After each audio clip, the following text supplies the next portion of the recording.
不开玩笑，美团闪购马上就到，感谢30分钟好货到手的美团闪购冠名播出。番茄是个宝，茄皇错不了，感谢约一颗阳光番茄在里面的茄皇联合赞助播出。让生活更开心，感谢国民白酒老村长特约赞助播出。96倍乳黄金续航母源自护力，感谢 A2 紫药 HMO 奶粉赞助播出。大容量随心开，想去哪儿嗨就去哪儿嗨，感谢大空间的极狐汽车 T1 赞助播出。找回状态，脉动回来，感谢随时随地帮你 call back 好状态的脉动行业赞助播出。聊天吃乐事，分享更快乐，本节目由片片薄脆乐事不停的乐事赞助播出。真好笑，真有机，本节目由3方认证真有机的海天有机赞助播出。我宣布，第4赛段临门一嘴赛下半场正式开始。我觉得毛豆就是脱口秀轰炸机，给我炸废了已经。希望你以后一直盛开吧，盛开了。我完全不知道应该怎么处理这样的事情。除去本场率先晋级的 TOP 5，最终待定区票数排名前8的选手晋级半决赛啊！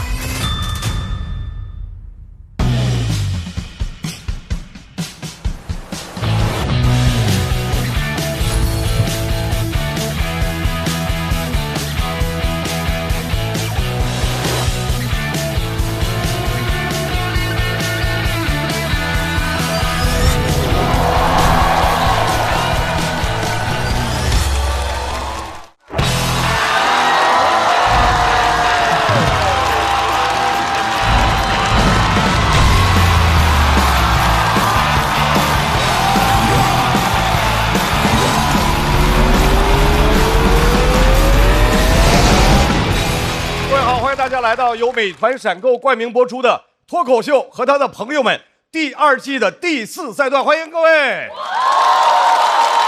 我们第4赛段呢叫临门一嘴赛，目前呢已经有2个3人小组和1个4人小组比完了，有3位晋级到半决赛啊，这3位是季业，还有智胜，还有王小利，恭喜3位啊。还有一些朋友在待定区，还有一些朋友等待出战。但是在今天呢，我们确实要请一位好久没上台的老朋友给我们开个场。最近一段时间，他一直在忙自己的线下的巡演。让我们欢迎这位喜欢坐在角落的人，掌声有请海源。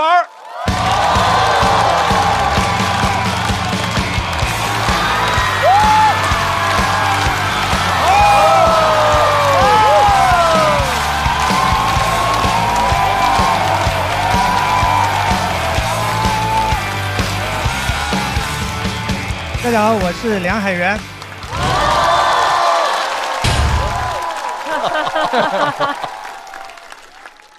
很开心啊，来给大家开场啊。说是开心，其实很紧张，因为我已经很久没有站上过脱口秀节目的舞台了。我上一次在脱口秀节目的舞台还是3年前的脱口秀大会第5季。我当时在舞台上说的最后一句话是“再见，脱口秀大会”。说完脱口秀大会这个节目就真的再见了，一语成谶啊！我自己都有点害怕，我觉得自己特别像那种得不到就毁掉的变态。但这次不是比赛，只是开场，压力就小了很多。开场嘛，说不好我可以说我又不是来比赛的，说好了我可以说我也就是没来比赛，便宜他们了。实际上，如果演员1年只用讲5分钟段子的话，是很容易保持水平的。这2年，我们整个行业的竞争变得越来越激烈了，什么赛道都有人，什么人都有赛道。我说我已经不比赛了，我应该没有赛道了吧？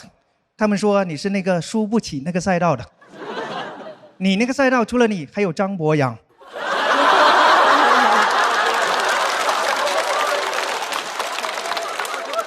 但其实我是总编剧那个赛道的，今年我也是节目的总编剧之一。就图你们这个。我今天没有参加比赛，但是我问过很多选手啊，怎么样才可以赢得比赛？他们的答案也是五花八门。赢的人说只需要努力，输的人说只需要运气。我觉得他们的答案都有点片面，努力和运气都只是比赛的一部分。我觉得最重要的还是编剧团队的智慧、才华和无私奉献的精神。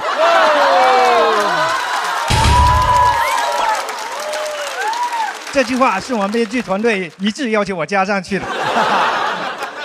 其实都说每年的比赛是我们这个行业的高考，我其实很佩服大家，年年都来参加高考，年年都来争大王，对吧？有的人拿了大王还要再来争大王。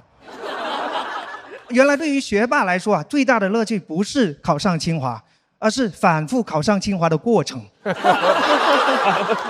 我觉得大家目光其实可以放得更长远一点，不要老盯着大王，对吧？领校员也可以争啊，大王只有一个，领校员有4个。而且我帮大家研究过了，领校员需要4个品质啊：专业、热爱、幽默、高情商。有1个可以提名，有2个可以入选，有3个可以常驻，4个都有的话，那就厉害了。你还可以去卖牛脆脆。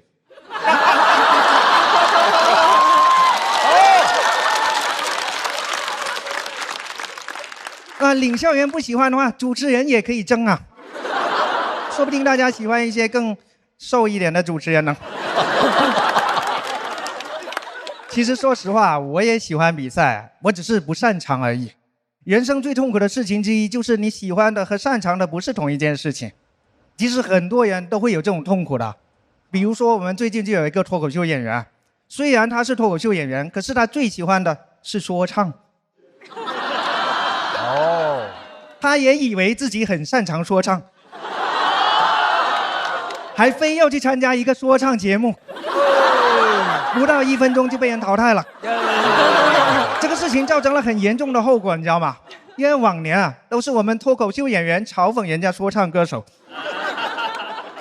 今年脱口秀演员送上门去被人嘲讽了。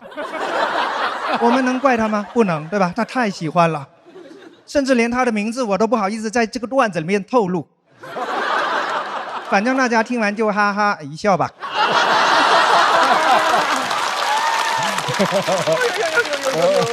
委屈了，委屈了。所以喜欢不一定擅长，擅长也不一定喜欢，都很常见，对吧？我也不例外，因为今年是我在现在这家爱喝酒的喜剧公司第10年了。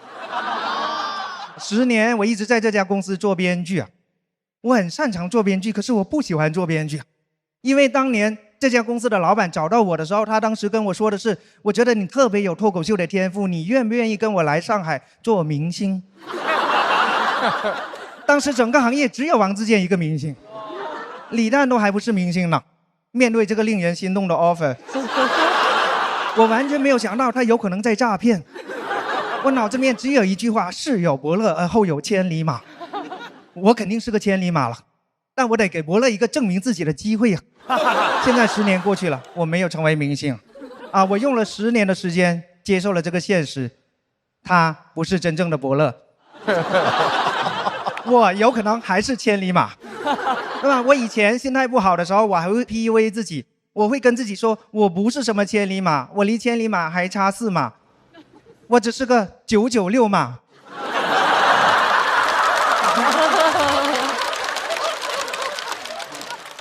但这2年呢，我不 PUA 自己了。我觉得就算我不是千里马，你也不是什么伯乐，对吧？我们可能只是阿凡提和小毛驴。当然阿凡提也有很成功的时候啊，因为我们节目这么多年，还是跑出过很多千里马，对吧？他们非常优秀，非常厉害，对吧？有多优秀呢？有一些非常的勇猛，他们会在两军交战的时候，他们会一骑绝尘，冲向对方的阵营，加入他们。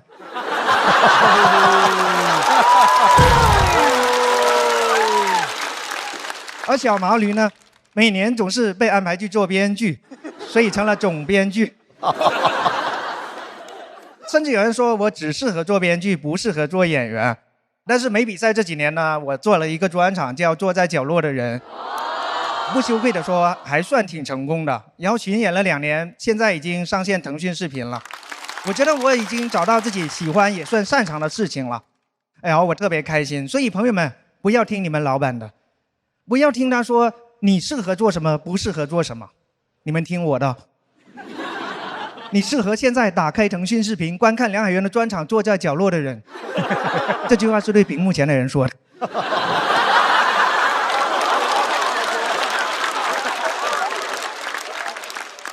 有人问专场是什么？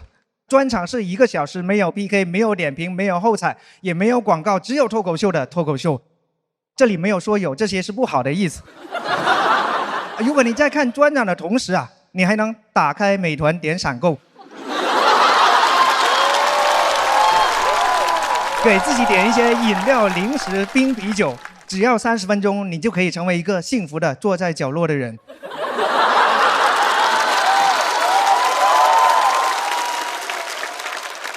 然后还有一些特别好的观众，他看完这个专场会过来跟我说：“海源，谢谢你，现在欠你1张演出票。”我很感动啊，因为上一次听到这样的话，还是欠星爷1张电影票呢。星爷可能不在乎，但我是真的想跟你们要啊，因为下一个专场我已经快写好了。不比赛就是写得快啊。目前的进度已经是99%了。名字也起好了，大概会叫坐在角落的小毛驴。具体的演出信息到时候会发在我的小某书和我的短视频账号上。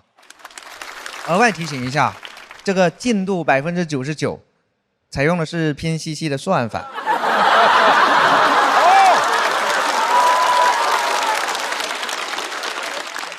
最后想跟大家说，不要想着寻找和依赖什么伯乐，人真正的伯乐只有自己。谢谢大家。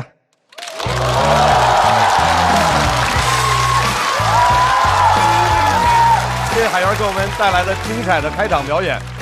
海源好久没在这个舞台上讲了，感觉很开心很开心，除了腿有点抖，其他没有问题。你不可能在这个台上还紧张吧？我紧张，因为我很久没有站上脱口秀节目的舞台了，就是剧场的舞台，我会很熟悉。大老师看过他的专场吗？当然，那个视频刚上我就看了，特别喜欢。我中间还跟海源老师说，我中间特别喜欢那其中几个梗，跟老师说来的。您那个新专场，我们什么时候能亲历一下啊？我希望是能安排在第4季度吧。Q4 流行语来。玩啊，对自个儿都很厉害，叫 Q4啊。行嘞。那咱们一定要去啊！罗老师看过他的专场？去线下看过，然后网上的版本5刷左右吧，大概是。谢谢。因为每次听都能学到新东西。谢谢。他刚刚说他在公司10年，所以10年之后应该离开这家公司是吧？为什么可以待10年？因为跑得慢。那比如说现在跟公司的前同事们，跟前同事我们也都是好朋友。我觉得我们大家有很多年的记忆，就是大家不管状态怎么样，在哪里，其实还是有很多联系的。我在公司也有很多好朋友，在外面也有很多好朋友。其实我们个人关系就是很好的朋友，这是实话。我去线下看了他那个坐在角落的人，他应该是我在线下看的第一个咱们国内脱口秀演员的专场。非常的震撼。而且那是在一段比较特殊的时期去看的，所以当时觉得非常的过瘾然后讲到都在讲去原公司多长时间，我离开原公司的时候已经在原公司待了25年还是26年，我忘了。我是个做事比较特别长情，就我觉得还挺舒服，就一直待。我97年入职所以我已经28年了。28年，那个学校得多受罪啊！行了，我们再次把感谢的掌声送给海源。谢谢。请海源移步编剧群。我们还是要正式的来欢迎一下程璐老师、海源老师、鸟鸟老师。Hello。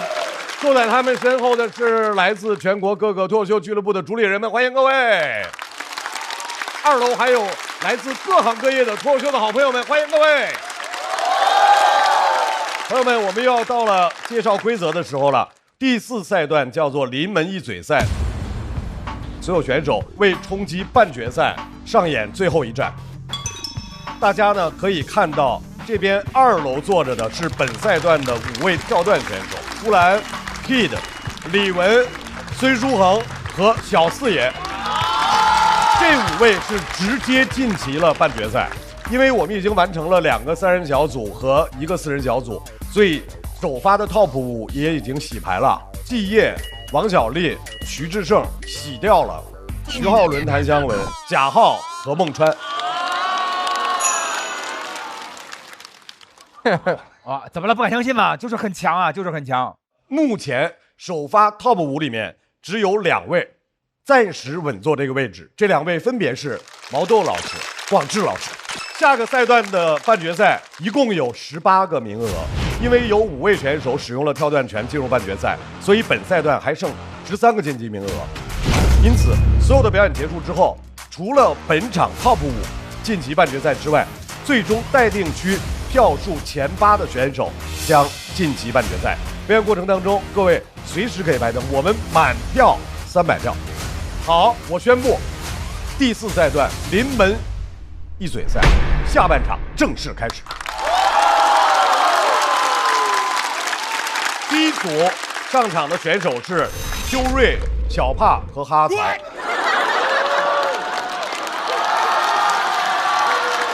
第一位上场的这位演员呢，大家对他很了解，因为他特别爱做的事情就是分享生活里的细节。这次呢，关于旅游这件事儿，他有话要说。朋友们，开场不易，掌声欢迎邱瑞。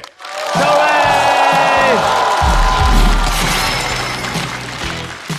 你们好，邱瑞。我发现现在出去玩一趟比上班还累。放假前先得调休，非要调的话，能不能让我自己调？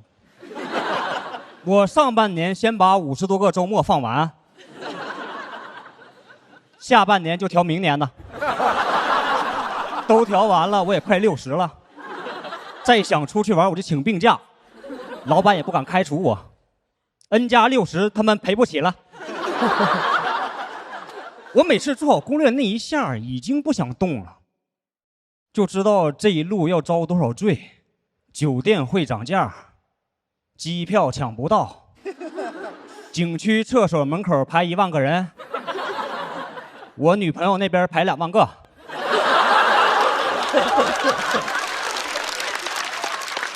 我能带出多少行李还要被飞机限制，什么21寸10公斤。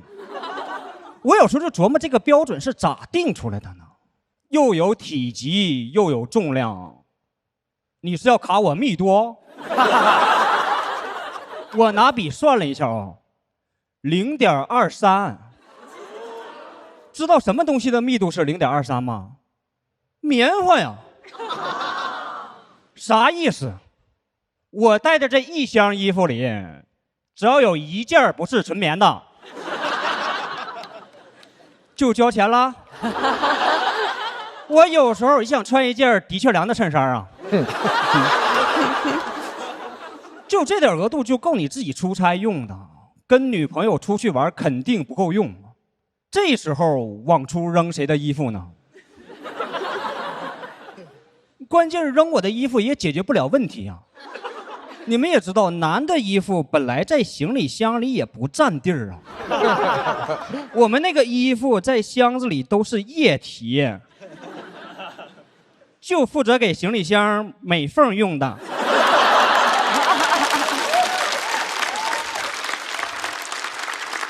就是人就是带了一双鞋啊，我才可以多带2双袜子塞里边。我哪带过鞋呀？我有时候换洗衣服都不够用啊，但是人家要带那种热水壶，跟我说酒店的热水壶有人在里边洗内裤。他要不跟我提这个信息啊，我都没想到热水壶里可以放内裤。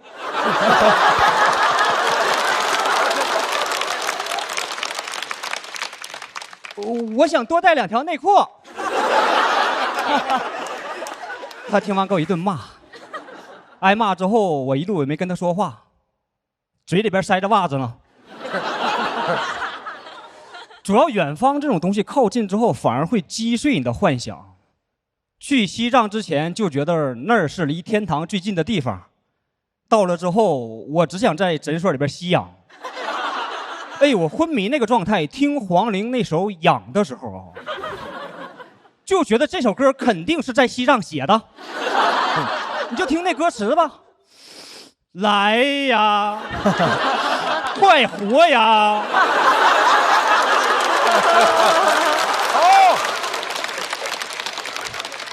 我是背着氧气瓶上的雪山啊，那天风没给我吹死啊。他们一个个穿的都是冲锋衣，我就几件纯棉的衣服。哎，把提气凉衬衫套上都不管用啊！当时我就知道这衣服为啥叫的确凉了。但旅过游的都知道，就算再狼狈，朋友圈必须是精装的。我在雪山上气儿都喘不匀了，还是放下氧气瓶去找手机呀。朋友以为我要写遗言呢，我发了个朋友圈啊，小小雪山拿下。我朋友更装，掏出了高脚杯，没有酒，他纯装杯啊。说酒不重要哈，想喝的时候可以打开美团点闪购，30分钟都能送。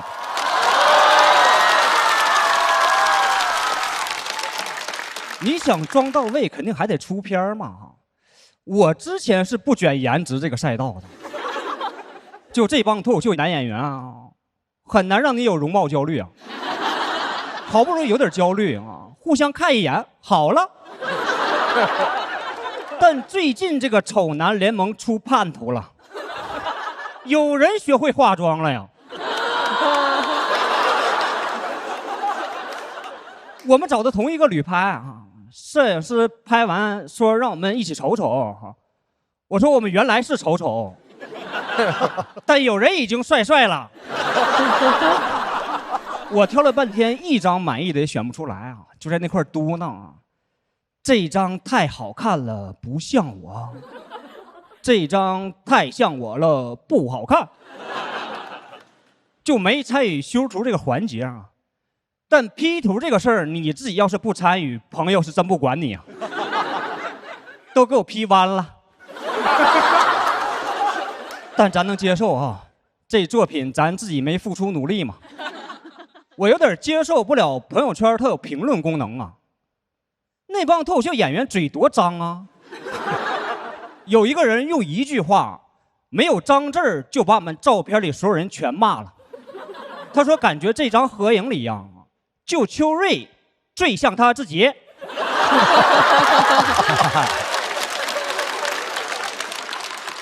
我也想过变帅啊，但录节目的时候就是我们丑男联盟最好看的时候了，也是服装老师最绝望的时候。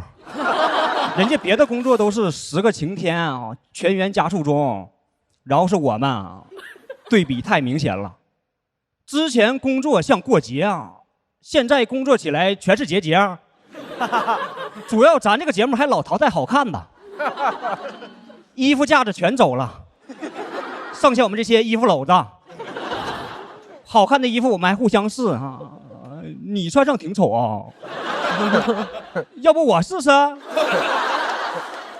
服装老师都懵了，说这衣服吴磊穿的时候也不丑啊，到底哪儿丑啊？后来这个答案是我在小某书上发现的，你要不用一次这种脏东西啊，都不知道咱这张脸后边能接这么多贬义词啊。说我面中扁平，口角下垂，鼻孔外露但鼻基底塌陷。我要在小说中看到这一段外貌描写，我还以为这玩意儿是个娃娃鱼呢。你把这么多好词都留给我了，真遇到丑人的时候你用啥呀？绝美吗？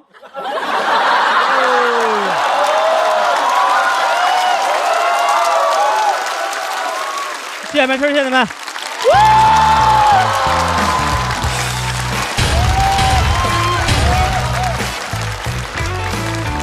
这么个大结局，这不是拿你当底了，把我当底了，没防住，你拿他当朋友，更拿你当底了。周瑞锁票倒计时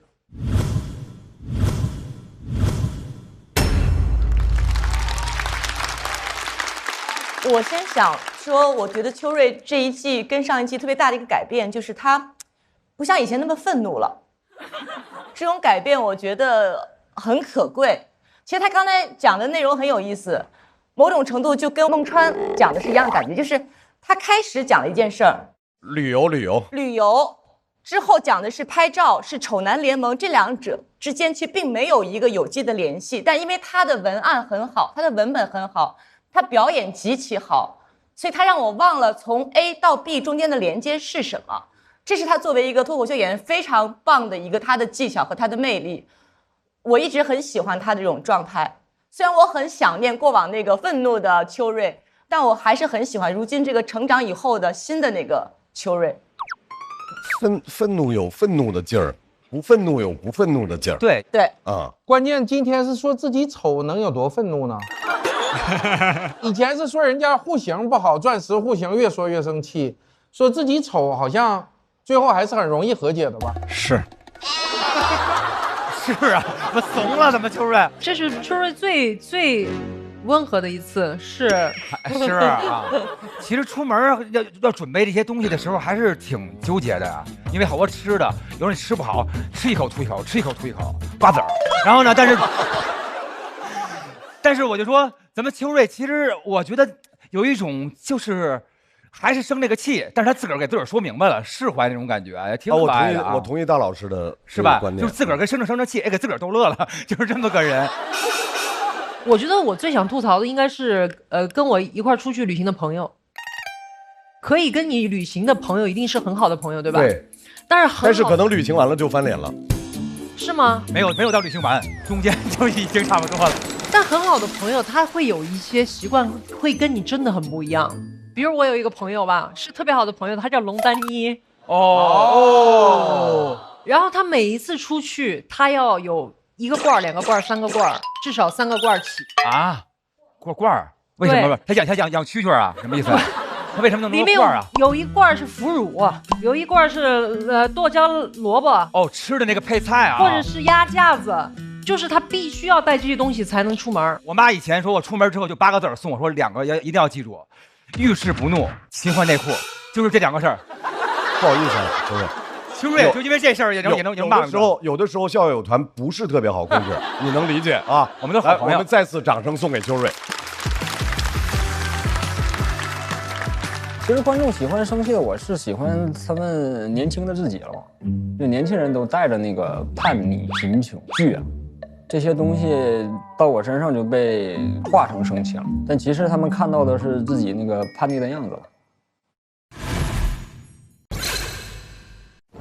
下面要上场的这位朋友，节目播出之后获得了很多的关注，加油加油！潘子力。好，但是同时也带来了一些小困扰。掌声欢迎小帕。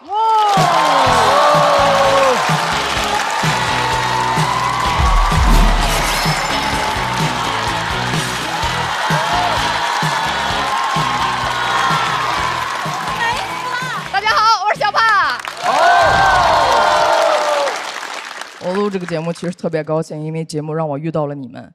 但也有一点小的憋屈，真的好多东西不让讲，怕吓着观众。之前有个段子，我想写大自然中有那么一些螳螂，就是母螳螂会吃了公螳螂这个事儿不让讲，说女观众害怕螳螂，男观众害怕被吃，很多诸如此类的愤怒什么就不让讲，就感觉这个节目它装不下我的愤怒，我的愤怒是个42码的愤怒，这个节目是个36码的节目。就脱口秀的水晶鞋我穿不上，但我真的好想穿，因为只有穿上这双水晶鞋，才能参加那个大年30的舞会。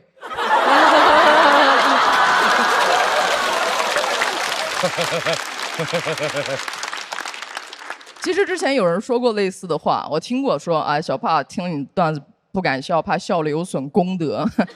你上我这儿攒功德来了？那你去哪儿笑呢？去庙里啊？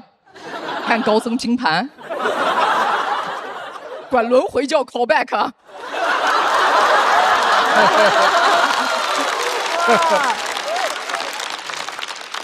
虽然我让大家不要害怕，但最近真的遇到了一点点让我害怕的事情。前段时间特别高兴，我上了鲁豫老师的播客，非常开心，聊了我的过去。大家听了我的播客之后，对我的态度就开始变得有些柔软。首先是贾浩，我跟贾浩认识有一些年了，我非常喜欢他。我们之间的日常沟通就是哥这个写不出来这个东西，吭哧半天写不出来。他说那写不出来别写了，非常正常。我们之间就是这么沟通的。他突然有一天过来跟我说加油，妹妹。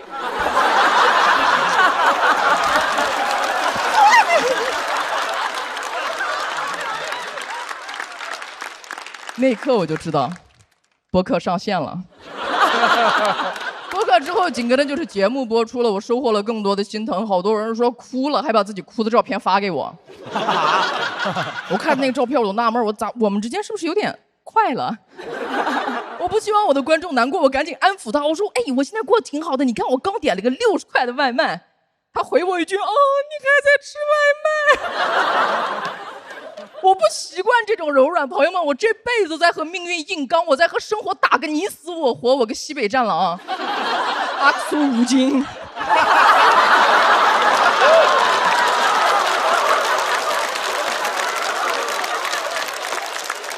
突然有几万个人说想抱抱我，上一次有这么多人想抱抱的还是琳娜贝尔。我和琳娜贝尔还是有一些共同点的，琳娜贝尔是7宝之一，对吧？她有6个好朋友。我也有6个。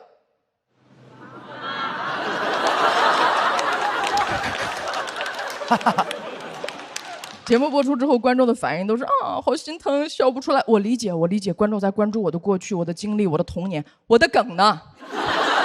没有人在意，朋友们，这些梗都是我连夜写出来的梗啊。经过多少次自我否定、推翻、重建之后写出来的梗，有时候太着急了，写不出来，人真的会哭。我就一边哭一边加梗，一边哭一边加梗，我就哭加梗。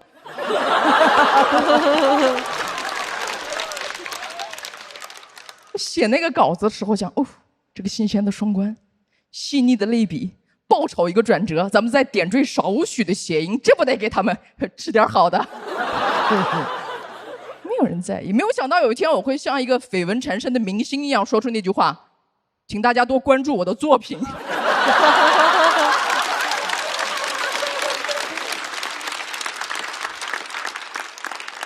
我觉得心疼是一种很珍贵的感情，所以能不能把这个心疼放在我需要的时候，咱们再统一心疼我。比如我拍抽象广告的时候，上一秒还是我的脱口秀后采，山河还在为我流泪，说我看见了小帕眼里的恨，下一秒为什么追我？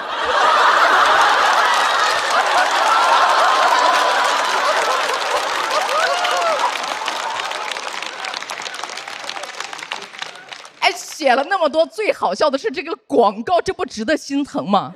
这个广告的弹幕我看了，没有一个人心疼吗？没有哪怕一个人在弹幕上说，哦，好心疼，为了挣点钱，这种东西都拍。我害怕应对别人的心疼，一是我不知道该怎么回应，二我也害怕别人觉得我在卖惨，真不是我卖惨，这节目他就要这个，他就专门找这个，你们知道吧？有时候他着急了，他都骑着3轮，拿着大喇叭，他就挨家挨户，他都吆喝说穷人，说残疾人，有时候来晚了都被爱奇艺收走了。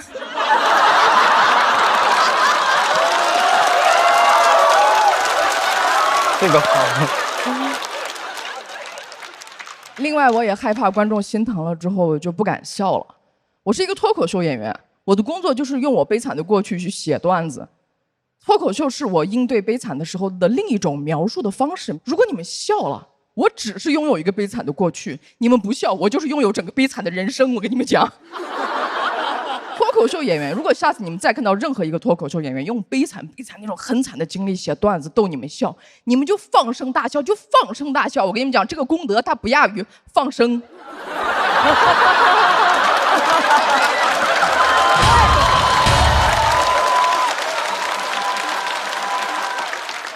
很多人说听了我的童年红了眼，我特别理解，毕竟很多同行听我的经历，他们也会眼红。比起怎么回应别人的心疼，我更了解怎么回应别人的嫉妒。别人心疼我，我不知所措；同行嫉妒我，我也没有太努力啦。父母的功劳。我吃了这么多苦，我不知道该拿这些苦干什么。如果一定要拿这些苦干点什么，我打算拿它来开玩笑。因为总不能拿苦来说教吧，对不对？节目播出了之后，我有些八竿子打不着的亲戚，不知道从哪儿找到我的联系方式，啊，跟我说，哎呀，你能有现在，就是因为你过去吃的苦啊，你不要忘本，之后继续，大概就是这个意思。我用着我仅存的一丁点素质，我跟他掰扯这个事儿，我说，吃苦这个事儿，它最多算是有利有弊，对吧？你不能只看见它的利，你看不见它的弊呀。对方开始跟我掰扯。这不都是利吗？这哪有啥弊啊？哪有啥弊？我说你不就是吗？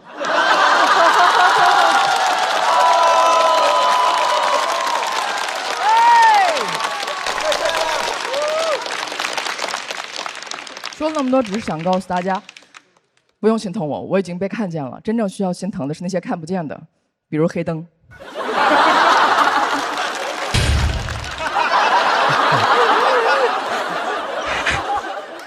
当然管我。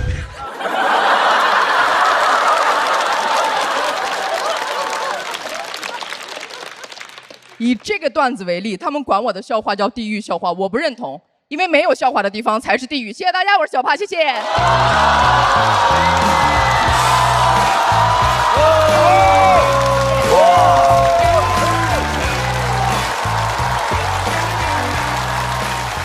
你看，这要超级业了，我跟豆哥得死一个了，得死一个了，有点难了，后面还有霸哥的。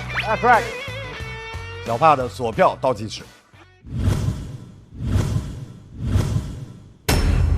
再次把掌声送给小帕。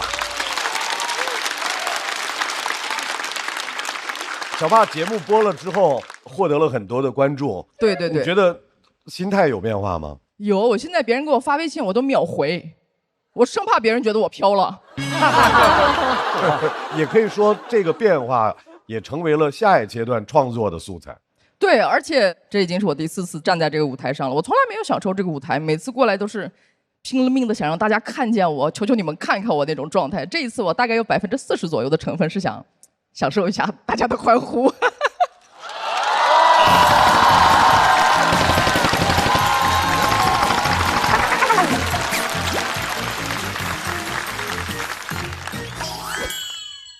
大老师还记笔记呢，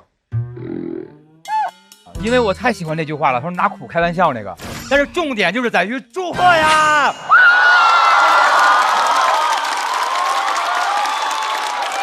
因为大家知道，我们这个小帕呀，在第2次的脱口秀的时候说他特别在乎别人的认可，然后那个就是他心中真正一个非常大的一个挣扎。我觉得有这份认可之后，希望你以后一直盛开吧，盛开了。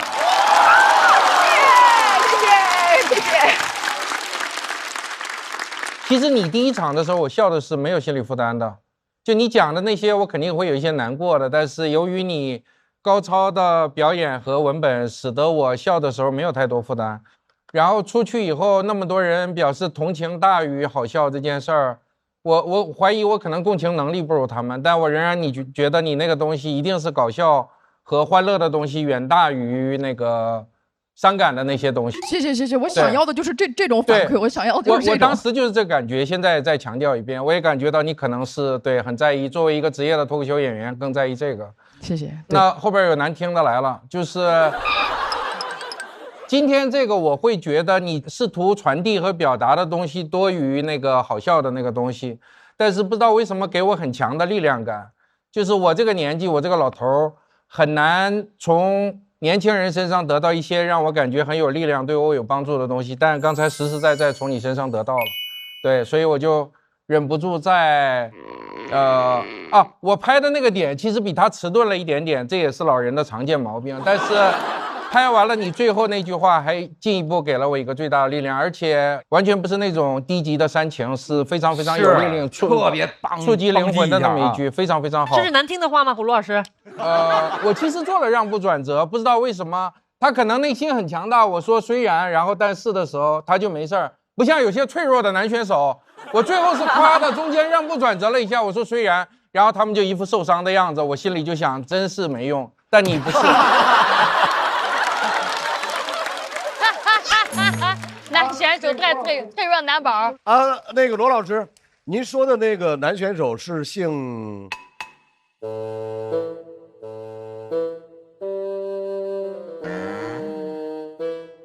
我觉得你既然撞到枪口上，你是其中一个。对。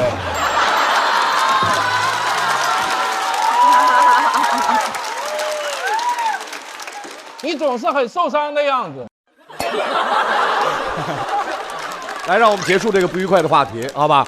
臻臻，我跟鲁豫姐几乎是同时拍的吧？放生那个地方。对，然后小帕的表演非常的精彩，我特别想跟你强调，跟你说的是，你的梗非常的好笑。谢谢谢谢。从第一赛段到今天，你的每一次表演其实都让我印象超级深刻。我觉得你今天讲的这些，就是观众对你的心疼，只是基于他们只看了第一赛段的表演，但实际上每一期看这个节目的话，你会发现他的文本、他的表演能力、他在舞台上的一种自己的一种风格。所以我觉得不用着急，我觉得观众看完一定会有更多的认知的。好，我觉得刚刚小帕讲的非常好笑，然后前2天我不断的重播你的那个广告，笑得也非常开心。他跟大刀那广告太有魔性了，我起码看了有20遍起步，特别洗脑，非常洗脑。是，然后我非常高兴的看到有那么多的人看到小帕，喜欢小帕，为你开心，真的。谢谢，真的谢谢。然后他最后讲到那句话，他说没有笑话的地方就是地狱。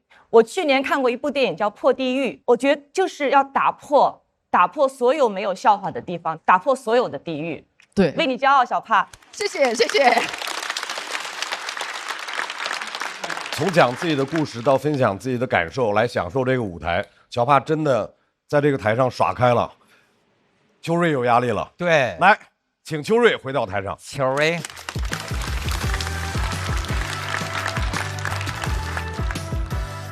在秋瑞和小帕的表演全部结束之后，我们来看一下2个人的支持票数相差多少。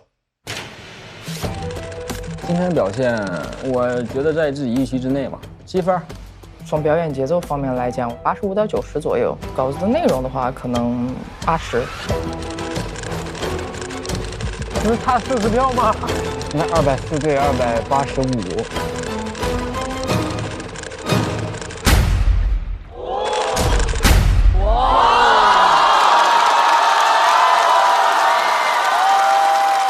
小帕288，所以小帕去等候区，秋瑞进入待定区。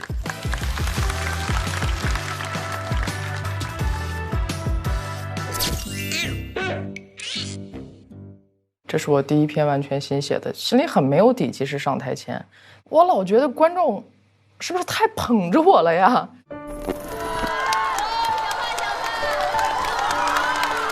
我还没有上台，只是绕到台上走到我的座位上的时候，就已经有观众说啊，小帕。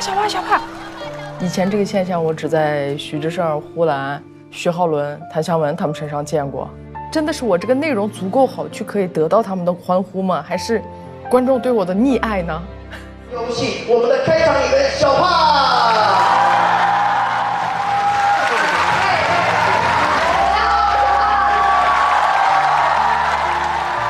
一开始非常忐忑，就不知道该怎么回应是正确的。他打你一拳，你可以打回去，但是对面给你扔个棉花，你就不知道该怎么办了。但是最近就是小雪的女儿，小雪姐姐的大女儿花朵，特别高兴。我俩的主题还有点相像，对，他也是一个看医生的一个问题，我是还很好。太棒了，你们太棒了2把暖壶踢废了。好高兴！今天是，我现在也在慢慢享受，就是在大家的棉花里面翱翔、畅游，这种感觉。大家好，我是小帕。观众的爱开始一点一点长到我身上了。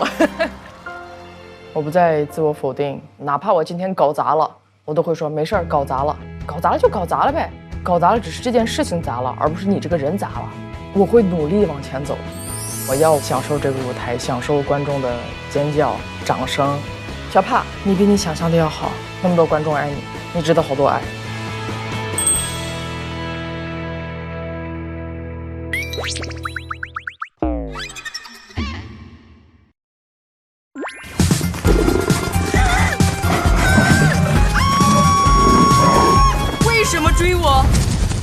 你不是在追我，是我在追你。你怎么穿成这样？谁让我说了牡蛎包的梗？懂了，那演吧。为什么追我？因为你点的美团闪购到了。不管在哪儿，美团闪购追着也要30分钟送达。美团闪购30分钟，好货到手。天哪，我们为什么要接这样的商务啊？你接我能理解，但我是为什么呀？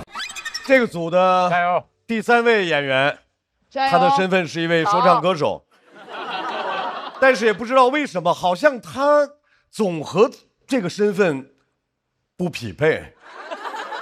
欢迎哈哈草。好，加油！你看他嘻哈帽子不戴了，对，有不戴，有不戴。大家好，我是哈哈草。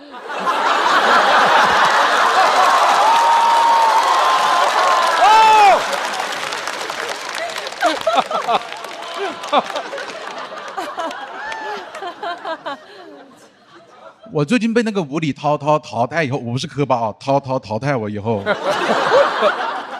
我一直在琢磨为什么。我想明白了，主要是因为我这个人，他就不喜欢跟人起 beef。我喜欢 peace and love，我不喜欢指人鼻子然后骂。我没有办法像我 homie KL 刘聪一样那么霸气的喊出，哎，对，他是我 homie， 是的。哎呀，藏了一点哈圈的人情世故被你们听出来了。我没有办法像他那样很霸气的喊出，把那些敌人全都杀光，远走他乡。我没有办法喊出这种话来，因为依据中华人民共和国刑法。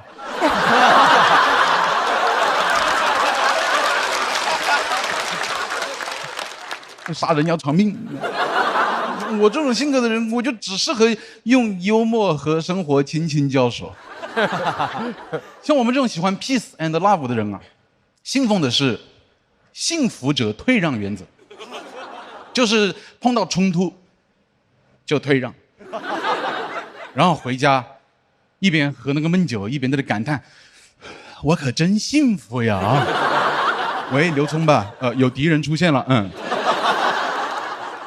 我不敢跟人起冲突，但是在电影院啊，碰到那种后排踢凳子的人，我还是会咆哮的，我会发出我们幸福者的咆哮。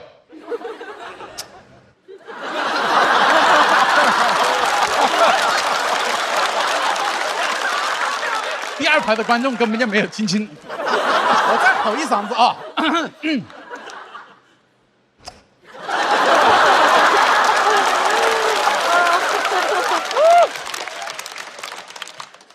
我虽然害怕冲突，但我又喜欢看。有一年3月8号吧，我跟我老婆在超市领完鸡蛋，回家路上看见2口子在那里吵架，我就先把鸡蛋小心翼翼地放在那个花坛那里，然后拨开人群钻到第1排，我在那喊，我说算了喽，算了喽，我都不知道发生了什么。看的人一多，吵架的人就更起劲了。眼瞅着要打起来了，我赶紧过去，我就先把那个男的抱住了。我不是正面抱的，有点暧昧，我是在背面，我这么把他一挂住，像个他的书包一样，我把他一挂住。他老婆一看她老公被抱住了，就开始偷袭她老公，打了好几拳，有点隔山打牛，都有点打到我了。我说老婆救一下，救一下。我老婆也从人群里钻出来，把他老婆也抱住了。哎呀，我觉得看热闹真的不要凑得太近了，朋友们，你很容易变成热闹的一部分。一堆人看着2口子背着我们2口子在这里吵架。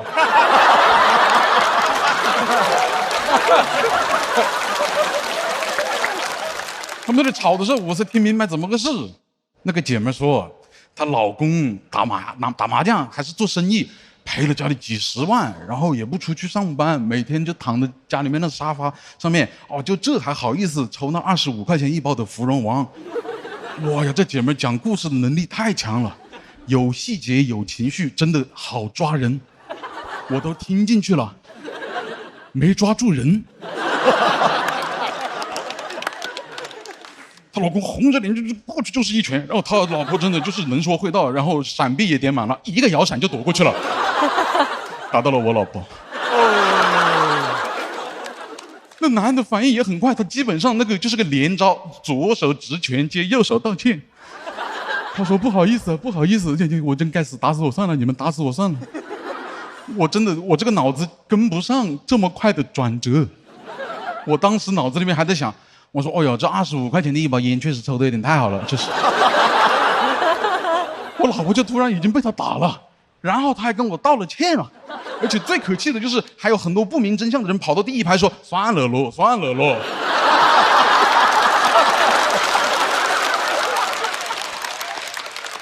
我这下也没有办法打他了，我师出无名了，晓得吧？所以我就只能拎着鸡蛋，牵着我老婆，恶狠狠地教训了他一句。我说：“你下次给我注意点。”我就回家给我老婆炒了3个鸡蛋补身体。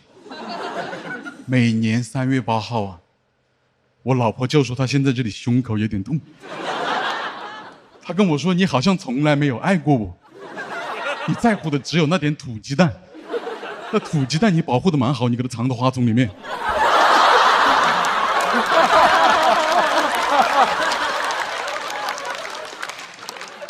害怕冲突，但是生活里有些冲突无法避免。有一年夜里10点半了哦，楼上还在搞装修，我老婆说：“你上，这孩子还要睡觉啊。”我就上去跟他们硬刚，为父则刚，我要保护我的孩子。就像 A2 紫药 HMO 96倍乳黄金，真正硬实力，续航母源，自护力。这个 flow 对我来说有点难。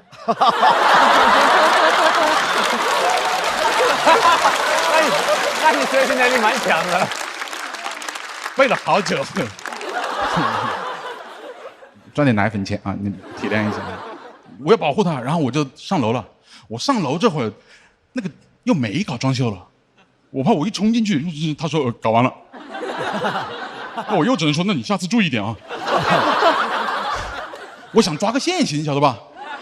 我就在门口一边等他们搞装修，一边开了一盘手机麻将，一边打牌的时候，其实我一边在构思，待会儿怎么吵，因为我没有跟人起冲突的经验，我不会即兴吵架，我这脑子里写剧本呢。我说待会儿我先冷冷的给他看一眼时间，然后问这个点还可以搞装修未必，他肯定讲不出话。我再跟他说，你这个是扰民的行为，我是可以报警的，但我觉得邻居一场没有必要搞得这么难看。然后我用手指他一下，关了门，我像打了胜仗一样回去。他觉得我是个硬茬，我老婆夸我是个爷们，我的孩子为我唱起了父亲的赞歌：时光时光慢些吧，不要再让你别走了。这就是我当时打麻将的脑子里面过的剧本。我当时晓得 action 了。咚咚咚，我一敲门，门一开，很震撼。师傅手里拿把大电钻。我说行，等一下我就不用手指他了啊。但是该演的还要接着演嘛，我就恶狠狠的，我得给他看一下时间。真的不该打那一盘麻将的。我忘了把那个屏幕切回去了，我就恶狠狠的给他看了一眼我的牌。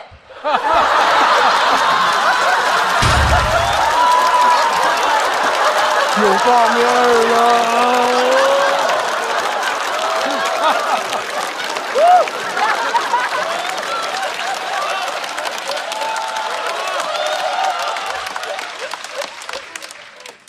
他看了半天说，我不会玩这个呀，这就。我那一下一看，哇，怎么是个麻将？我心里想，我在他脑子里是个什么人啊？半夜不会打麻将，跑上来问他是搞装修的。我那戏全乱了，我就像个人机一样开始重复同一句话。我说：“你可以别搞了不？可以别搞了不？你别搞了，你可以不？”我就像那个杂技抛球一样，把这句话的主谓宾啊，在我这里倒来倒去。别搞了，可以不？你可以别搞了不？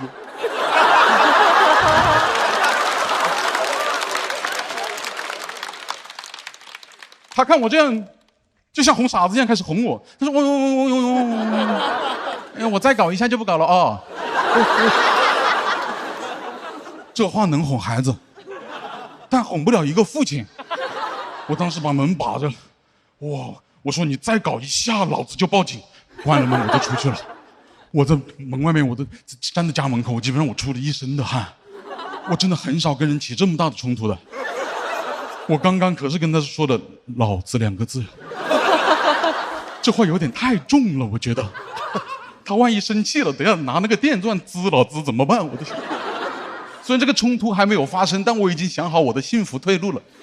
他万一冲出来问我你是谁，老子你跟我说清楚，我就说你听错了，师傅，哥们儿，亲爱的，我说你要老子。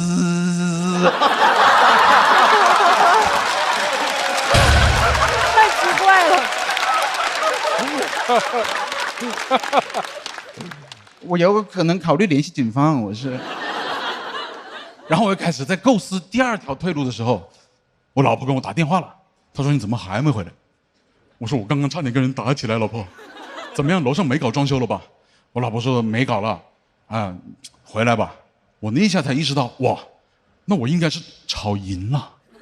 我这一辈子一直在奉行幸福者退让原则，但是那一天我才意识到，退让其实不幸福，吵赢了最幸福。我那一下好开心，我跟我老婆说，老婆怎么样？你是不是觉得家里还得有个爷们儿？我老婆说是的，老公，你真的好爷们儿的。你要那年3月8号也这么爷们儿就好了。现在有哈曹。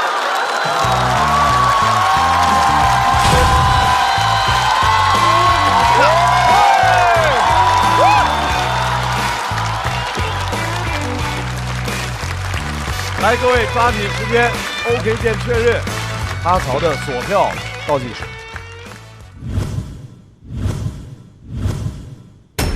再次掌声送给哈曹，又是一个无比精彩的生活故事，全是细节，全是细节，这是哈曹的优势和长项。哎，今年3月8号提了吗？每年都提，因为这是真事嘛。你们就看了我的这么多节目，你都网上有迹可查的。我这个人 real talk 喜欢，keep real，keep real 啊。然后每次我就说，到底那个男的打你那拳重不重？因为当时确实是隔了一个身位了，他老婆闪过去了，所以他老公的手其实没那么长，就是碰到了一下，但是他没倒，我老婆反正。然后我就问他痛不痛，他每年都会模拟这个情节，然后呢给我好重一拳。每年3月8号我都要挨1头根。就一拳就打到沙发上，每年都是打着玩。我们就是没有家暴这个，对，大家可以是家里抱一抱啊。就是这个段子以前在底下试的次数多吗？试的其实不多，然后确实高强度的来比赛，然后就把它写得更加精简了。我觉得确实比赛虽然挺烦的，但是能让你把那个段子写得更好，确实还是，有点作用了，确实。然后感谢编剧老师们，就是给我提供了很多的奇思妙想。虽然我还没淘汰，但我特别想谢谢一个叫小马的编剧，就是帮我新说唱，我淘汰以后，他当时我去比赛之前，我跟他说我生日那天我要比赛，他说他会跟我祈祷，我说你记得祈祷。后面我淘汰了，我说你那天祈祷没有？小马跟我说他祈祷了，但他没有祈祷你晋级，我祈祷的是你保守一颗你爱音乐的心。哇哦！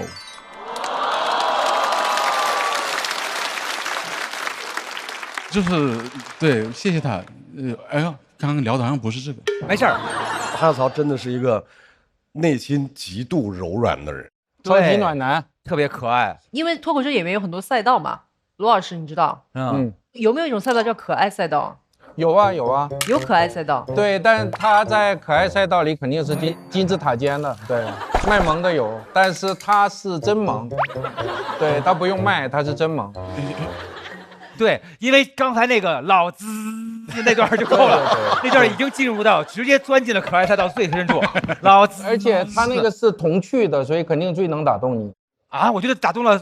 对啊，那个老子直接给我打了个洞啊，然后就是真的是非常喜欢那个。而且我今天感觉特别释放，因为你去年闹188太子丑闻的时候，丑闻哪有那么深啊？就疑似丑闻的，疑似丑闻的时候，我也写过一些歹毒的话，然后后来作为一个50多岁中年人，我在家里惭愧了不知道多少次，然后后来我就喜欢上你了，但是他每次的表现给我个人而言总是可爱有余，然后作品的精致程度和好笑程度略显不足，包括你上次那个前女友情书那个。我也是听他超级喜欢，然后我就希望有一次你让我笑的失控，然后就狠狠地砸下去这个灯。但今天终于等到了，所以我心里得到的那个宽慰，既是为你的优秀表现，也是对我个人也是个释怀的事情，非常非常开心，谢谢你。可以啊，这次太精彩了，太精彩了，好棒！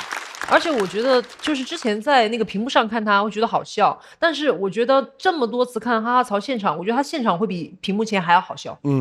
是的。我觉得在舞台上最有效果的是反差，不管是反差萌，就任何的反差效果是叠加的。就如果你看到的，就是你感受到是一样的话，它是顺撇的。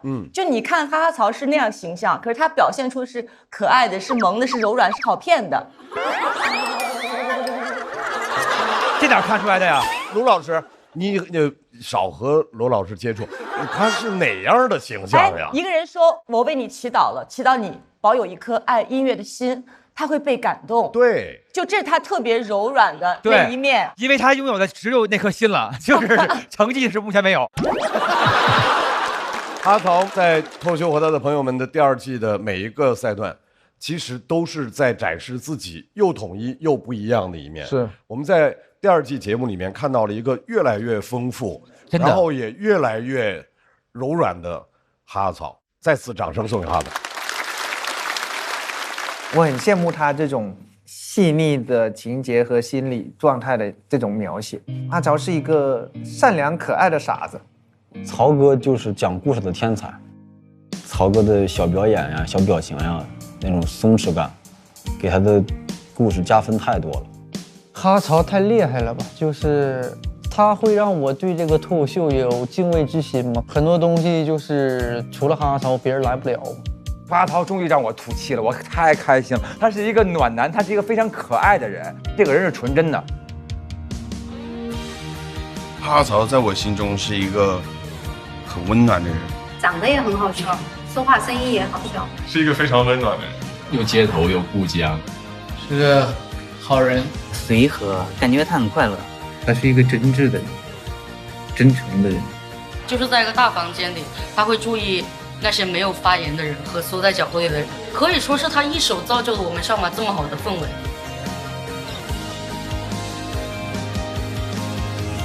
我记得我2年前，我外婆去世了，然后我当时特别难过，我就跟哈曹说：“我说外婆去世了。”他直接跟我打2个字，他说下楼。他那句下楼，我其实当时收到的时候，我就有点想哭了。这么长的时间啊，他一直担心我。我私底下我告诉他，我在外面饭都吃不起，我也没有收入。他私下转了我钱，让我好好的吃一顿。有一次长城下暴雨，历史级暴雨，我一出门伞就坏了，然后全身湿透，然后他就注意到了我的鞋，开着车就带我去了。他说你这样不行，你这样的身体会怎么样？因为他平常在河边钓鱼，他知道湿着鞋对自己身体不好，他就把那个鞋买了。当时第2轮录完了之后，那天晚上刚好是父亲节，然后我就想到哈曹也是当父亲了，我说父亲节快乐，然后他就说哎呦想女儿了。突然说其实我很开心，今年有这么多女演员讲这些很棒的话题。我说为什么？他说如果我走得更远，会给我女儿带来很好的生活，但如果你们走得更远，会给她带来更好的生活。谁想吃？蹲着的。他给我老痒。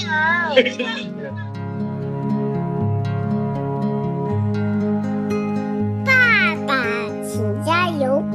爸爸，你真厉害！哎，哈曹，你段子里讲的那个幸福者退让原则，我还挺有共鸣的。你现在还会退让吗？那得看碰上啥。要碰上我家大宝跟小宝，那我肯定一步都让不了。哎，大宝我知道是你家娃，小宝是茄皇，番茄是个宝，茄皇错不了。再大的事情啊，也要等我吃完茄皇再说。是吗？那我倒要看看。不要挑战我的逆鳞，不然你就怎样？送你一桶。每桶加了约1颗阳光番茄的茄皇，果然酸甜浓郁。番茄是个宝，茄皇错不了。小帕，回到舞台。来，2位，在哈曹的表演结束之后，小帕的这个分数很难超啊，288，但是他也低不了。我们来看一下小帕和哈曹的分数差是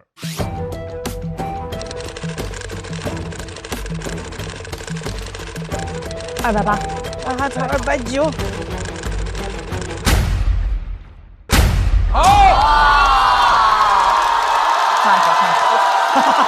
但是也很高了，差10分嘛。哦，都好。很好。啊，哈曹，我上去了，要回到待定区。而小帕，我想问一下，小帕，你现在必须要在2位 top 里面选1位。啊，不用抽球了。啊，要抽球，哎，就2个。哦，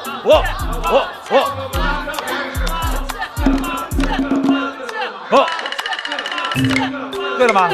对了吗？毛豆，好的，可以，加油，豆哥。其实都行，因为我看底下观众在喊何广智，广智，我就那就何广智吧。其实打谁我无所谓的，比他高还是比他低我都无所谓，因为我觉得这一轮我能进了。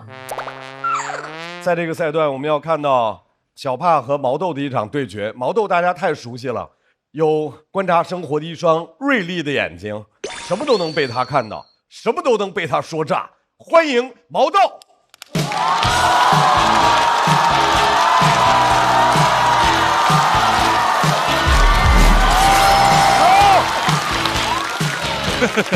谢谢大家，我是毛豆。选周杰伦多好嘛！真的，我比赛太难了，第4轮了，都没有素材，越来越卷。以前提到穷啊，只有何广智啊。前几轮这个比赛比的高寒、瑞瑞、小四爷一个比一个穷啊。我说我参加的是变形记吗？就我这个体型，我在台上讲，我从小可穷了，没有人信呢，真的。全都穷，只有胡兰哥和徐志胜在到处问别人要不要资金周转，真的。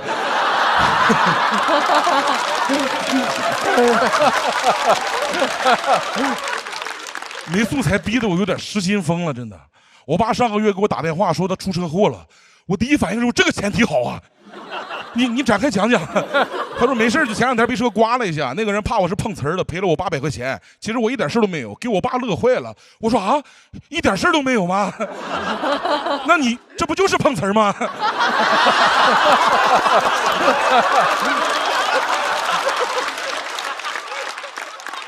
我家真的不算穷，我家01年就买车了，12万全款，真的。哎呦，真的，幸亏我爸出手果断，第2年就买不着这么贵的了。我爸是把本来攒着买房的钱就买车了，很难想象那个年代面对着家里的阻力和压力，我爸用了多大的魄力才做出这么没有智力的决定，真的。他成立了一个营运的 studio， 他是主理人，就是开黑车，是一个 underground driver。我爸说他2年就能把钱挣回来，这台车只是商业帝国的起点 ，studio 接的第4个 case 就被交警控制住了，帝国覆灭。真的，我爸据理力争，交警在那通报说这有个人在这开黑车，我爸说我这是个白车呀，交警说好嘞，哎，这有个精神病在这开黑车。后来就不干了，每天给我妈那个服装店来回拉衣服，每天负责拉布布。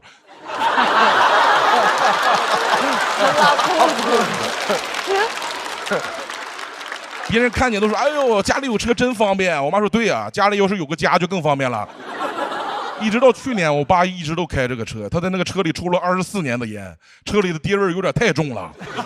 我现在在上海想家了，我就打一辆特惠快车，真的。臭车是我的乡愁啊。车刚买的时候，我爸把它当宝贝一样的，出毛病都自己修。有一次我在车上玩，那时候我才9岁，就碰了一下那个车，他给我好一顿毒打呀！这都是我原生家庭的创伤啊，真的。前2年我才知道，那次是我爸正在车底下修车呢，我给他手刹松开了，我就应该有创伤，我差点撞死我原生家庭，真的。我小时候还觉得那个车挺大的，现在那个车我要想坐进去，那驾驶员就得出去。我爸比我轻不了几斤。去年我回大连，我爸来接我，我和我爸只能进一个。我们在停车场研究了半天是保大还是保小。后来我使劲塞进去，他都挂不上档了，那个档把在我这左下腹。我给肉抬起来让他挂档，我俩给车都塞满了，像午餐肉一样，真的。有次我妈开车，我爸在副驾驶，我在他后边，那个车都歪过来了，前面摆那个财神都斜着点头了。我妈给方向盘一松手，车原地就开始转弯了，真的。我偶尔也开那个车，每次开都有一种骑在一个老头身上的感觉，他每个零件都在交换。他是个 SUV 啊，现在已经是 AUV 了。我一上车就是哎呦喂，哎呦喂。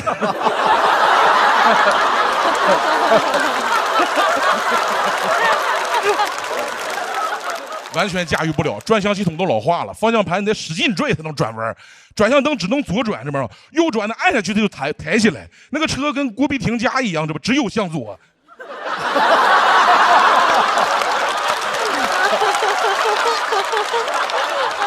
这个有点想开。去年我爸说左转的也坏了，我说那就别开了，开出去只能开直线，这哪是车呀？这不是狙吗？这不是。现在手刹也坏了，手刹也是，手刹停车嘛就往后溜车。大连这个地方除了山就是坡，你知不知道？停车得拿砖头塞在那个轮胎底下。前年我回家看着我爸在地上找砖呢，还跟我打招呼。我说你干啥呀？他说我停车。我说哪有车呀？他说啊，他车我刚停的。哎，我车呢？我家车溜没着呢。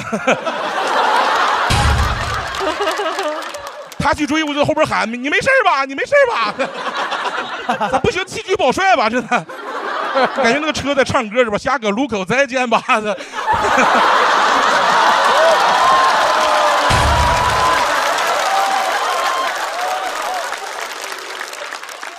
后来就把砖头放在那个扶手箱里了，扶手箱里拿着比较方便。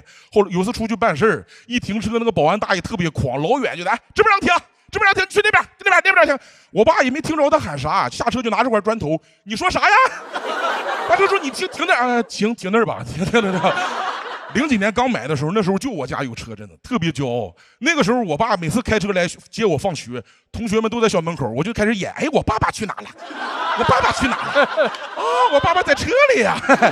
我也不走，就站在车旁边，挨个问同学走不走，送你啊，走不走？哎，你住哪？火车站走不走？火车站走不走？确实有些东西是在基因里面的。我爸就骂我臭显摆，什么玩意儿，真没有出息。他还骂我家到学校总共200米，真的，总共200米，车都不用掉头，这么直着开过去，倒车我就回家了，是吧？他非得拉着我围着小区绕一大圈再回家，见着熟人就哎老张，对，12万。原装发动机，我送你回去啊！老张懵了，你是谁呀？我问你了吗？我姓刘啊，他说。路过公园，我爷爷正和人打扑克呢，在那看见了就骂他，你看我儿真没有出息，买个破车到处显摆。完，你们有车吗？一会儿我让他送你们回去。现在这个车真的毛病太多了，我上次开那个安全带还解不开，系上之后解不开了，打电话问我爸，我说安全带怎么坏了？他说对呀，安全带坏了，你开车自己注意安全啊。雨刮器是最神奇的，它那个两个雨刮器啊不同频啊，下雨就感觉有2个人在我窗外击剑啊。他自己给修好了，修好之后不击剑了，也不刮雨了，下雨他妈刮2下就翻起来了，我感觉那个车在求雨啊。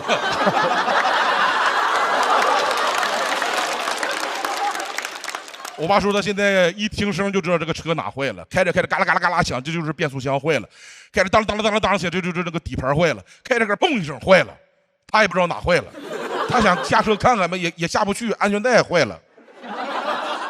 而且车老了，每个部件的缝隙都越来越大，都特别大。我爸本来那个车座底下藏了3000块钱私房钱，也不知道掉到哪个缝里了。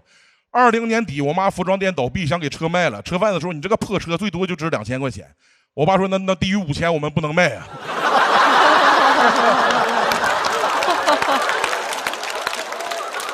车贩子说：“你这个破车哪块能值3000块钱？”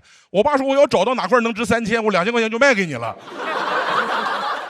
”16年他还捡便宜，给那个车装了个2手的中控屏，太次了，那个屏幕就这么大，对不对？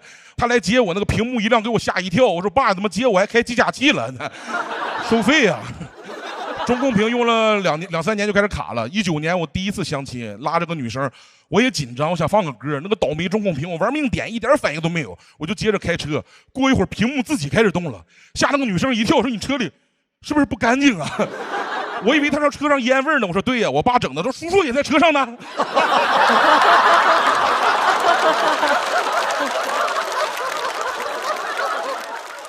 但是我每次跟我爸吐槽这个车，他都说啊，咱这个车虽然老，咱是日本原装发动机，有啥不一样吗？该坏不一样坏啊！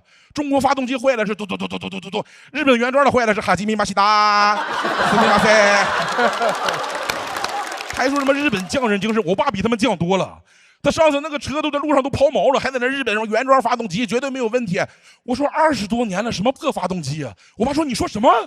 他那个眼神好像在问我，你怎么能这么跟皇军讲话呢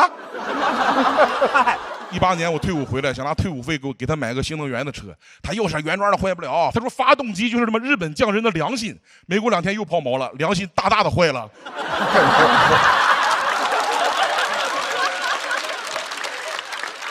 车老抛锚，他老让我下去推，拿我当牛马呀。他不想用新能源，他想用牲口，真的。我爸说他当年买这个车就冲着这个发动机，他现在都有点反制了，跟我说发动机就是越老的越好。我说那最好的发动机就是瓦特发明的那一台呗，是吧？真的01年，上海房价才3500，我爸12万买个发动机，我爸脑子是真瓦特了。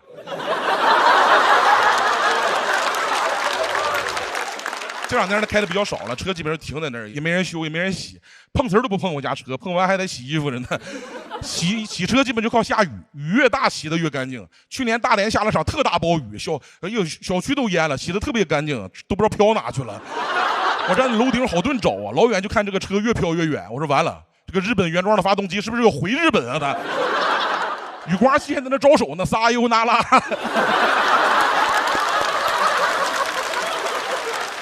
车泡完水之后，也终于就是彻底报废了，也开不了了。正好我也在家，一块跟我爸去办的报废的手续。就在给我递棒的时候，工作人员说：“你别看你这个车不大，都快2吨了。”我以为我爸又要说的那个破发动机了。他说：“对呀，车是不大，但是我们一家人的回忆啊都在里面了。”工作人员说：“大哥，那我懂你，但你和你儿子先下来呗，就是，你俩得有半吨了呀。还有你这个砖头是干啥？压秤啊？”最后我俩在那个报废厂看着那个车一点一点的被拆解、压扁、运走，好多人生的回忆都涌上来了。我没见过我爸这么难过。他说：“孩子啊，妈，我那3000块钱也在里面呢，是不是？”谢谢大家，我是毛豆。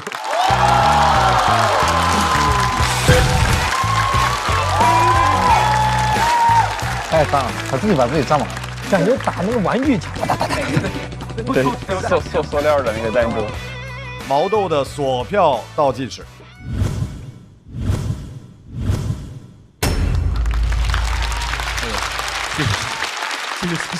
谢谢老师，很多的细节，然后最后其实是一个温情的故事，对，特别的好。大老师在哪个点拍的？每一个点，毛豆只要上来就想拍，毛豆在我心目中就是神。我觉得就是说从头到尾他讲了好长一段，但是这个包袱总能一直翻，哇！毛豆自个儿翻不了跟头，但是这包袱能一直翻哈，真是好棒啊！后边我还说。毛豆从来不煽情啊，从来不会往这边讲。后来讲到爸爸那块儿，我还要怎么着呢？结果回到3000块钱那块儿，我觉得不往那边讲，反而是脱口秀最大的深情。就是那种，因为他知道他这样做踩着他心中的那个线，是的，对吧？那是一个最深的深情，我觉得特别棒啊，特别棒。谢谢。我觉得毛豆就是脱口秀轰炸机，给我炸废了已经。然后我会觉得发动机那部分再精简一下。我觉得就是一个非常好的一段，但那个结尾我非常喜欢，略有情绪往上走，然后啪3000块钱又回来，完成一个非常完整的一个闭环，很漂亮的一个结尾。谢谢罗玉老师。就是毛豆也有他自己的生活流，在生活里面的各种各样的细节，生活流汗啊，主要是流汗虚。臻有什么点是打动你的？很多好玩的小细节，像溜溜梅啊，然后溜溜梅太炸了，溜溜梅是我的点。当然，我觉得最感动还是后面讲的那个，就是承载着一家人的这个回忆。我觉得可能每一家人里可能都有这样的一些老物件。对，因为我爸以前那个车是自行车，就是以前有一阵老丢自行车，你知道吗？就是老被偷那个，我爸上了2把锁，上面写让你偷。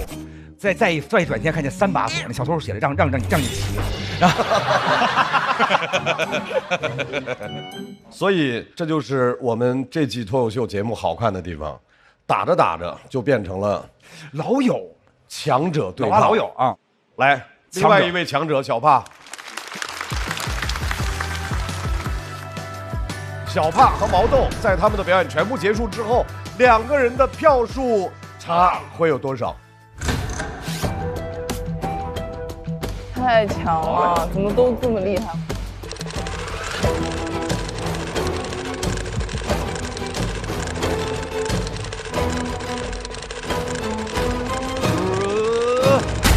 差20。哦，这是。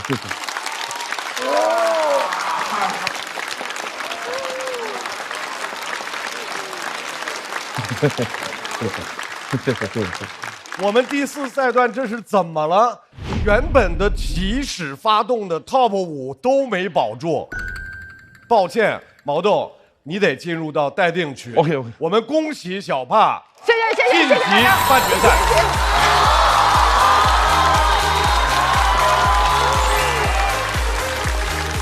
太棒了，往决赛冲吧，小帕！太好了，太好了！恭喜！打到命嘛！应该了。哎呦，来，你也来了，我也来了。我给你介绍一下，这是装修。今天这篇你给自己打多少？20分吧，30分。最差的一篇稿，飘低呀，不喜欢。现在心情是什么？可能观众就希望我，就是那种情绪的吐槽那种东西吧，可能不应该有所谓真情实感流露这种东西。好多人生的回忆都涌上来了，我没见过我爸这么难过。他说：“孩子，观众就喜欢看我蹦起来吐槽一个东西，不理解一个东西。”那你下个赛段还会尝试这种真情实感？不会。毛豆今天这场演出是非常珍贵的一场演出，他认为的脱口秀就是要爆炸，就是要好笑。他心目中有一个非常重的这个原则，一个人对自个儿职业的原则就是对这份职业最深的深情。但是今天他居然还是说了，我就知道他跟他爸爸这份情啊是有多深的情，要不然他一定自个儿就给筛下去了。我为今天的所有的没有感受到毛豆今天这份珍贵的人感到可惜。在这一组的表演结束之后，我们来看一下这个3人小组的排名。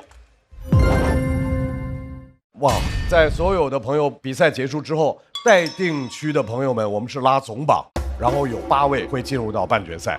再次把掌声送给小帕、哈曹、毛豆、秋瑞。各位，上半场的比赛就全部结束了，再次感谢所有的优秀的脱口秀演员们，感谢编剧老师，感谢脱口秀俱乐部的主理人们，期待下半场更精彩的表现。想来现场体验线下脱口秀演出的快乐吗？微信搜一搜效果，关注效果官方公众号和小程序，超多演出等着你来。新一轮脱友全国巡演即将开启，打开效果小程序，关注你喜爱的演员，并许愿你想看的城市，朋友们就有可能来到你的身边。比赛仍然在继续，接下来的比赛一定更加精彩。感谢大家，再见。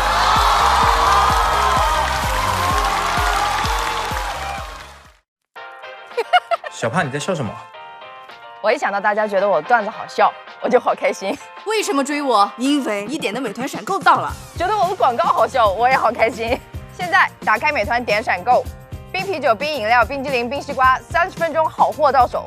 一想到你们边吃边看脱口秀的快乐，我就好开心。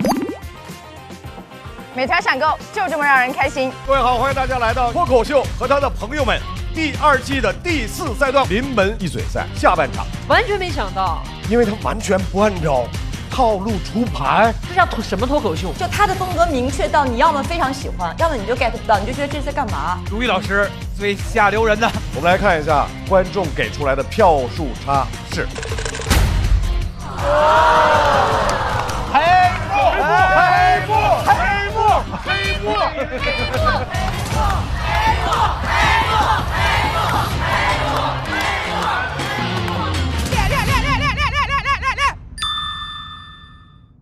不开玩笑，美团闪购马上就到，感谢30分钟好货到手的美团闪购冠名播出。番茄是个宝，茄皇错不了，感谢约一颗阳光番茄在里面的茄皇联合赞助播出。让生活更开心，感谢国民白酒老村长特约赞助播出。96倍乳黄金续航母源自护力，感谢 A2 紫药 HMO 奶粉赞助播出。大容量随心开，想去哪儿嗨就去哪儿嗨，感谢大空间的极狐汽车 T1 赞助播出。找回状态，脉动回来。感谢随时随地帮你 call back 好状态的脉动行业赞助播出。聊天吃乐事，分享更快乐。本节目由片片薄脆乐事不停的乐事赞助播出。真好笑，真有机。本节目由3方认证真有机的海天有机赞助播出。新一轮脱友全国巡演已正式开启，微信搜索效果小程序参与许愿活动，朋友们就有可能来到你身边。脱口秀和他的朋友们第2季每周5、周6中午12点，会员抢先看1周；衍生节目朋友们和他的脱口秀每周1、12点更新，遇见他们每周2、12点更新。SVIP 抢先看1天，还有超多幕后视频不定期掉落，记得准时追更哦。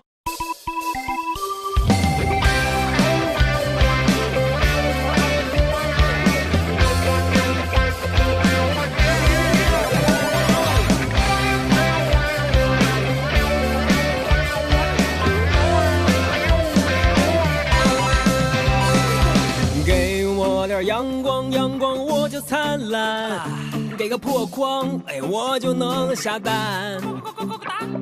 给我头大蒜就能下饭，谁都拦不住我，都我自己玩。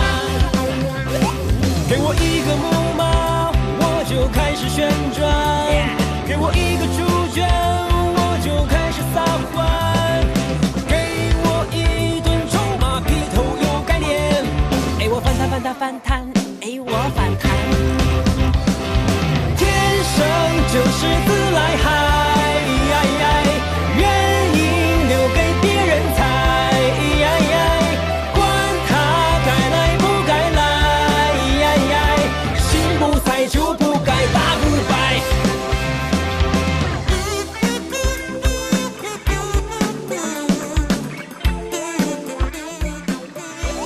更多节目精彩资讯尽在新浪娱乐微博综艺、新浪综艺。